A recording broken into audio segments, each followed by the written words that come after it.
Hello friends, welcome to JNC. Friends, इस video में जो हमारे पास क्वेश्चन है उसमें हमारे पास एक पैरेलल प्लेट कैपेसिटर है जिसके बीच की स्पेसिंग जो है डी है और मीडियम की परमिटिविटी एप्सिलॉन नॉट है, that is permittivity of air. दोनों प्लेट्स की जो एरिया है वो कैपिटल ए है जो कि एक लार्ज वैल्यू है और एक प्लेट पर चार्ज दिया गया है Q1 और दूसरी प्लेट पर चार्ज दिया गया है Q2 at t equal to 0। Friends, क्या होगा अगर दोनों प्लेट्स पे चार्ज डिफरेंट है, जो चार्ज है वो रीडिस्ट्रीब्यूट होगा। तो फ्रेंड्स, हमें फाइनली बताना है कि what will be value of charge at each surface of, है ना, each surface of each plate, है ना। दोनों ही प्लेट की अलग अलग सरफेस जो है लेफ्ट राइट पर कितना कितना चार्ज होगा, जैसा कि मैंने इस डायग्राम में दिखाया है Q1 Q dash Q2 Q dash से। तो t is equal to infinity या फिर फाइनली जो भी चार्ज डिस्ट्रीब्यूशन के बाद सिचुएशन होगी वो हमें बतानी है। Q1 Q dash Q2 Q dash की हमें वैल्यू कैलकुलेट करनी है। तो फ्रेंड्स, पहले आप इस क्वेश्चन को अपने से ट्राई कर लीजिए, उसके बाद आ जाइए मेरे सॉल्यूशन पे।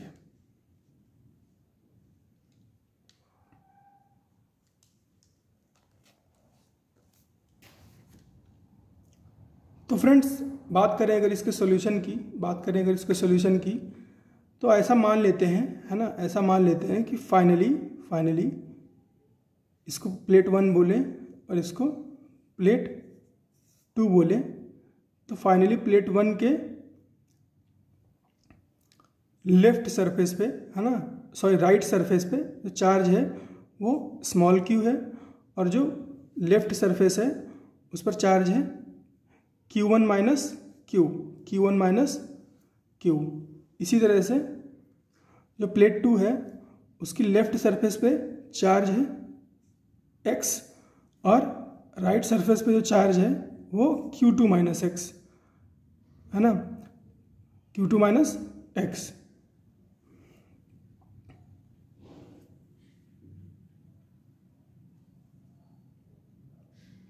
अब हम क्या करेंगे फ्रेंड्स, हम एक कॉन्सेप्ट यूज़ करेंगे कि जो मेटल होती है ना, जो मेटल होती है उसके अंदर इलेक्ट्रिक फील्ड 0 होती है मतलब, है ना। तो ये मान लेते हैं प्लेट 1 है और ये मान लेते हैं प्लेट 2 है। तो प्लेट 1 के अंदर एक पॉइंट ले लेंगे A और प्लेट 1 के अंदर एक पॉइंट ले लेंगे B, है ना। A और B 2 पॉइंट ले लिए inside thickness of the plates, 2 points ले लिए। अब फ्रेंड्स, हम जो कॉन्सेप्ट यूज़ करेंगे वो ये है कि जो लॉन्ग चार्ज शीट होती है ना, जो लॉन्ग चार्ज शीट होती है तो कंडक्टिंग चार्ज शीट होती है, उसकी वजह से इलेक्ट्रिक फील्ड कितनी होती है। मान लीजिए अगर यहाँ पे प्लस Q चार्ज है ना, प्लस Q चार्ज है इस साइड पर, तो इसकी वजह से इलेक्ट्रिक फील्ड होगी सिग्मा अपॉन 2 एप्सिलॉन। और अगर इस पर चार्ज Q है और इसका एरिया A है तो इलेक्ट्रिक फील्ड कितनी हो जाएगी Q upon 2A epsilon not. और ये प्लस चार्ज है तो इलेक्ट्रिक फील्ड की डायरेक्शन होगी अवे, है ना, अवे फ्रॉम द शीट। इसी तरह से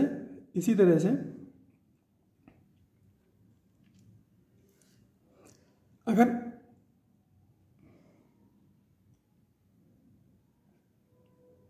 इसके ऑपोजिट साइड पे देखें, है ना, इसकी ऑपोजिट साइड पे देखें तो कितना भी चार्ज होगा, है ना। मान लेते हैं यहाँ पे plus plus plus plus plus, यहाँ पे Q माइनस एक्स है, तो इसकी वजह से इधर के साइड इलेक्ट्रिक फील्ड होगी। लेकिन अगर इस पॉइंट पे मैं कैलकुलेट करूँ, है ना, इस पॉइंट पे कैलकुलेट करूँ तो वो कैसी होगी, वो इलेक्ट्रिक फील्ड माइनस में आएगी, है ना, वो इलेक्ट्रिक फील्ड माइनस में आएगी। इस प्लस चार्ज की वजह से अगर मैं इधर किसी इस पॉइंट पे कैलकुलेट करूँगा तो उसकी वैल्यू माइनस में होगी। चलिए वो यहाँ पे अभी समझ में नहीं आ रहा है, अभी क्वेश्चन करेंगे तो वहाँ पे आ जाएगा समझ में। तो इलेक्ट्रिक फील्ड एट ए की अगर बात करें, इलेक्ट्रिक फील्ड एट ए की अगर बात करें तो यहाँ पे मैं पहले चार्ज लिख देता हूँ Q1 माइनस Q और यहाँ पर Q, इसी तरह है यहाँ पर X और यहाँ पर Q2 माइनस X। तो Q1 माइनस Q है ना, Q1 माइनस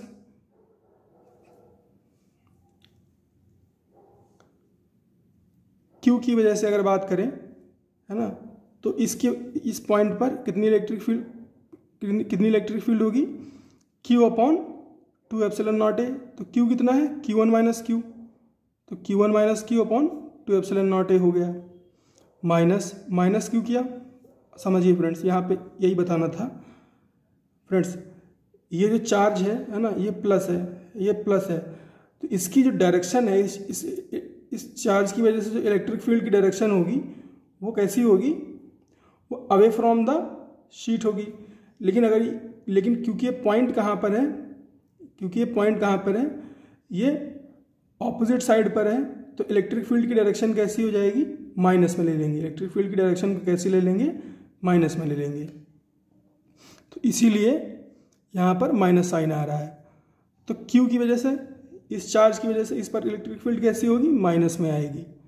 तो minus Q upon 2a epsilon not, minus Q upon 2a epsilon not. इसी तरह से X की अगर बात करें, X की बात करें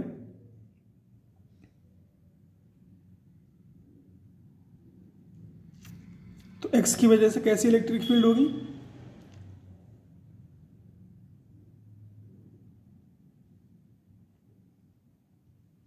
X की वजह से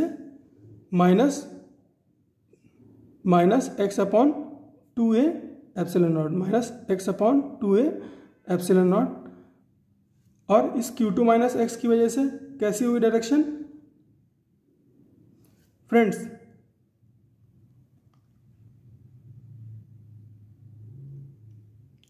Q2 माइनस X की वजह से कैसी होगी डायरेक्शन, ये भी माइनस में होगी। Q2 माइनस X की वजह से कैसी डायरेक्शन होगी, माइनस में, 2a epsilon not.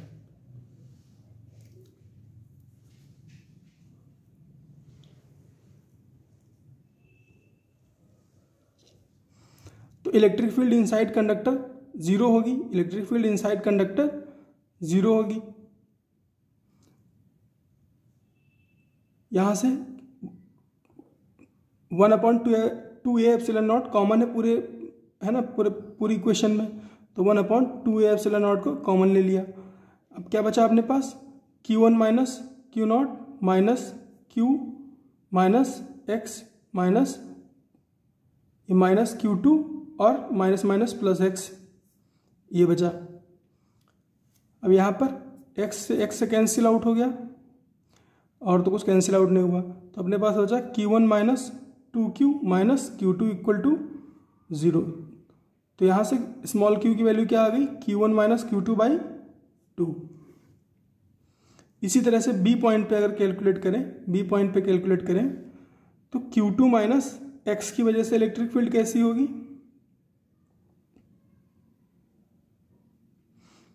Q2 minus X की वजह से इलेक्ट्रिक फील्ड कैसी होगी, पॉजिटिव। Q2 माइनस B पर Q2 माइनस X की वजह से इलेक्ट्रिक फील्ड पॉजिटिव हो जाएगी। तो Q2 minus X upon 2a epsilon not minus X की वजह से कैसी होगी, नेगेटिव होगी, minus X upon 2a epsilon not. इसी तरह से Q की वजह से कैसी होगी, minus Q upon 2a epsilon not. इसी तरह से माइनस Q1 माइनस Q की वजह से कैसी होगी, negative, Q1 minus Q upon 2a epsilon naught.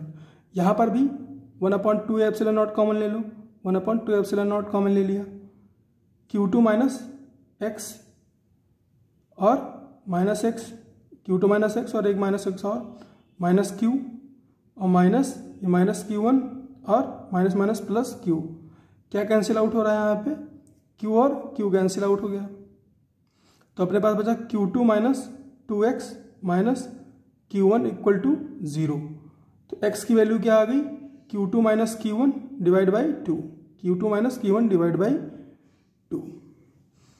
तो कितना Q की वैल्यू कितनी आएगी, है ना, इनर सरफेस पर चार्ज की वैल्यू कितनी आएगी, इनर सरफेस पर चार्ज की वैल्यू आएगी, है ना, प्लेट 1 पर आएगी Q1 माइनस Q2 बाई 2, और प्लेट 2 के इनर सरफेस पे चार्ज की वैल्यू क्या आएगी, Q2 माइनस Q1 बाई 2। इसी तरह से आउटर सरफेस पे कितनी वैल्यू आएगी, आउटर सरफेस पे प्लेट 1 के वैल्यू आएगी Q1 माइनस Q, कितनी वैल्यू हो जाएगी उसकी, Q1 प्लस Q2 बाई 2। इसकी वैल्यू क्या हो जाएगी, Q1 plus Q2 by 2। Q की वैल्यू क्या हो गई, Q की वैल्यू हो गई Q1 minus Q2 by 2। x की वैल्यू क्या हो गई, Q2 माइनस Q1 बाई 2, और Q2 माइनस x की वैल्यू क्या हो गई, Q1 प्लस Q2 बाई 2। अगर फ्रेंड्स इसमें आपको कन्फ्यूज़न हो रहा है, तो इसमें अगर इस इक्वेशन को लिखने में आपको कन्फ्यूज़न हो कि ये तीनों कैसे माइनस हो रहे हैं, तो बस इतना आप समझ लो कि अगर इसकी वजह से पॉजिटिव ले रहे हो, तो इसकी वजह से पॉजिटिव ले रहे हो इस डायरेक्शन में, तो बाकी सबकी फील्ड इस डायरेक्शन में है, तो उसको सबको निगेटिव लेना पड़ेगा, सबको निगेटिव लेना पड़ेगा। या तो इसको निगेटिव ले लो, फिर बाकी सबको पॉजिटिव लेना पड़ेगा, तो उससे कोई चेंज नहीं आएगा। तो यही था फ्रेंड्स इस क्वेश्चन में, चार्ज डिस्ट्रीब्यूशन का क्वेश्चन था ये। आई होप आपको समझ में आ गया होगा जो मैंने बताया। मिलते हैं फ्रेंड्स नेक्स्ट क्वेश्चन में।